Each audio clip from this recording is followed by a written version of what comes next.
Bismillah, walhamdulillah, assalamualaikum warahmatullahi ta'ala wabarakatuh. Baik, kelas pelajaran kelas hari ini, pelajaran 10 Pendidikan Islam tingkatan 1 KSSM.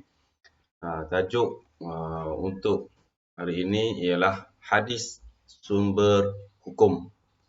Baiklah, terdapat 4 sumber hukum di dalam Islam. Yang pertama ialah Al-Quran, hadis, ijma' dan qiyas. Baiklah, hadis. Ma makna hadis? Dari segi bahasa, kata-kata atau baharu, dari segi istilah, sesuatu yang disandarkan kepada Rasulullah sallallahu alaihi wasallam sama ada berbentuk percakapan, perbuatan, pengakuan atau persetujuan dan sifat. Baik. Komponen hadis. Komponen hadis. Sanad.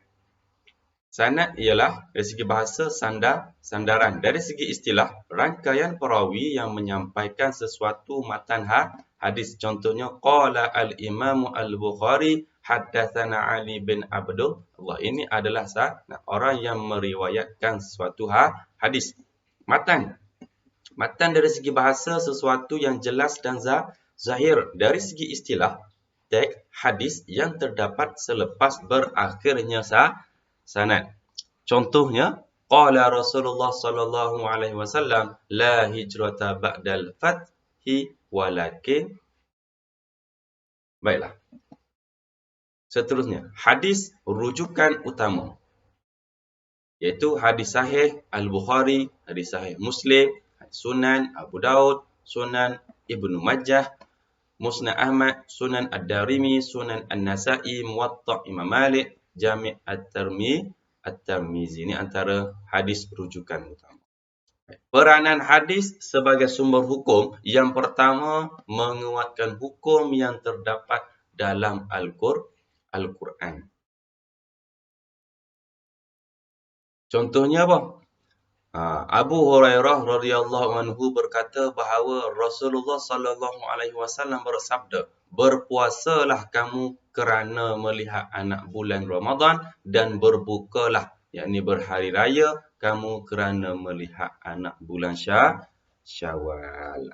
Ini berkaitan dengan menguatkan hukum yang terdapat dalam Al-Quran seperti kewajipan berpuasa. Contohnya yang kedua, peranan hadis yang kedua adalah memperincikan isi kandungan Al-Quran. Contohnya cara melaksanakan solat. Allah Subhanahu wa taala berfirman, wa aqimus solat, dan dirikanlah kamu akan solat.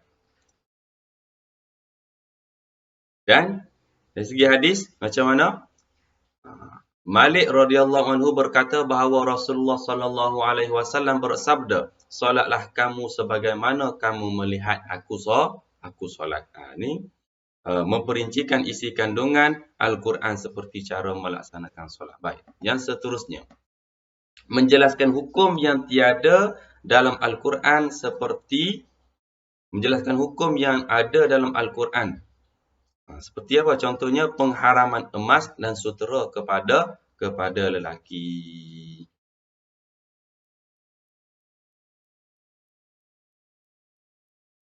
Okey, contohnya apa? Al-Bara' bin Azib radhiyallahu anhu berkata bahawa Rasulullah sallallahu alaihi wasallam memerintahkan kami 7 perkara dan melarang kami daripada 7 perkara. Baginda melarang kami daripada memakai cincin emas dan sutera. Maknanya bagi lelaki inilah dilarang pakai emas dan sutera. Baik, seterusnya, pengelasan hadis.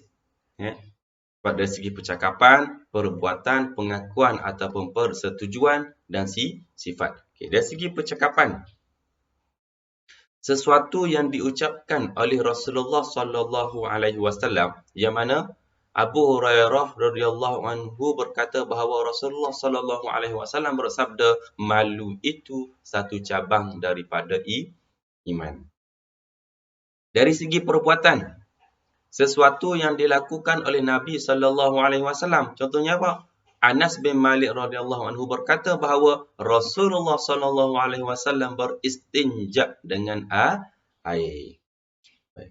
Dan yang ketiga, pengakuan dan persetujuan. yang mana Nabi SAW diam terhadap sesuatu perbuatan atau percakapan sahabat tanpa melarangnya. Dan yang keempat, berkaitan dengan apa? Sifat perkhabaran tentang sifat kejadian dan sifat kepribadian Rasulullah SAW. Contohnya apa? Abu Sa'id Al-Khudri radhiyallahu anhu berkata bahawa Rasulullah SAW lebih pemalu daripada anak gadis sunti. Baiklah, perbandingan antara Al-Quran, hadis kursi dan hadis nabawi. Kita lihat satu persatu. Al-Quran, hadis kursi dan hadis nabawi. Al-Quran maknanya makna dan lafaz daripada Allah Subhanahu Wa Taala. Ini maksud dia. Maksud hadis kursi makna daripada Allah dan lafaz daripada Rasulullah sallallahu alaihi wasallam. Hadis nabawi maksud dia apa? Makna dan lafaz daripada Rasulullah sallallahu alaihi wasallam. Baik.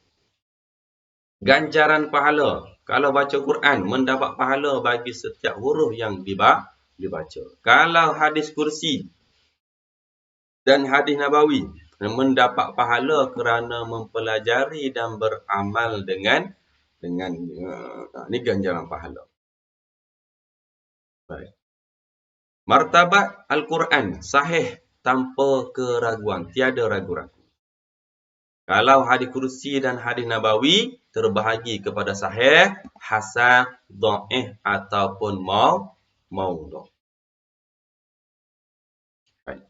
Keperluan berwuduk. Kalau Al-Quran wajib berwuduk apabila memegang dan membawanya. Kalau hadis kursi dan hadis nabawi ni tidak wajib berwuduk apabila memegang dan membawanya. Contoh firman Allah Subhanahu Wa Taala dalam Al-Quran. A'udzubillahi minasyaitonir rajim. Was-sariqu was-sariqatu faqta'u aydiyahuma. Shadaqallahul azim.